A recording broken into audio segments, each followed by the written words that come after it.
Well, Jim, we got several questions on Twitter and via email about someone who was cut after the experience went up.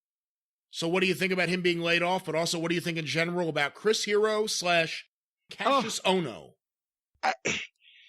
Well, I mean, at this point, I'm not sure because I haven't seen Chris. Nobody's seen Chris in a while. Do they ever book him? I believe he was with NXT UK. Okay, so he's been in England? Well, I guess he likes England, though. He's spent a lot of time over there. But I didn't mean to knock England, but I'm not going to want to fucking get signed to developmental and then move to a different country, to be quite honest with you. But I was heartbroken when Hero and Claudio Castagnoli, when they signed to go to the WWE in 2011. Sinclair had just bought Ring of Honor. The kings of wrestling, Hero and Claudio, are my favorite fucking heel tag team in the world. I was loving their matches. They could have a great match with the Briscoes, then they'd go out and have a completely different kind of match with Davey Richards and Eddie Edwards. Just fucking a tremendous tag team. And Hero had worked with Claudio and trained him in a lot of cases and brought him along. And they were a great team. And I wanted to sign them for the first round of the Sinclair contracts. But since their deals were up and they knew that there was interest, and so they talked and they wanted to make the jump. And honestly, I knew at the time what the fucking deal was going to be.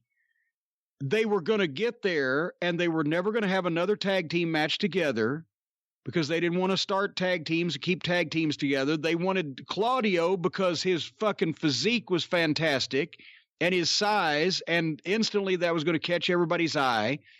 And I figured Chris would be lost in obscurity and developmental because he was having great matches, but he didn't have a great looking physique, and they weren't going to see what the fuck was going on. The people in developmental, I mean, they weren't going to fucking get it. And the prophecy came true. They never had another match as a team.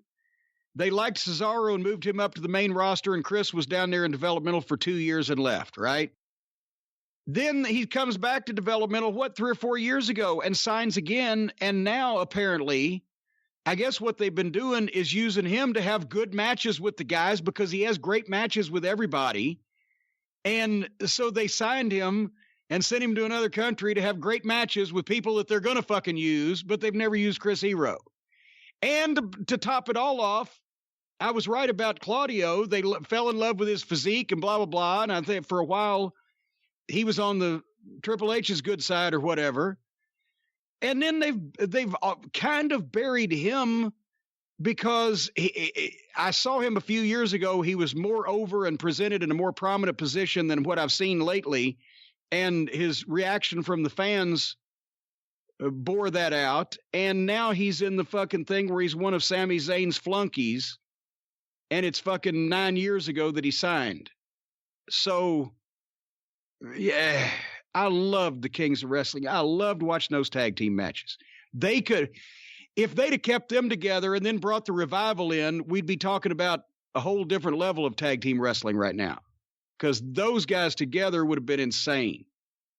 But anyway, so actually, I wish they'd just let him get back to his fucking name, Kassius Ohno. That's the stupidest fucking name I've ever heard in my life. Hopefully now they'll let him get back to his fucking name, and hopefully he still is interested enough to wrestle once all this is over with and there is wrestling again, and go somewhere else where he can be appreciated more.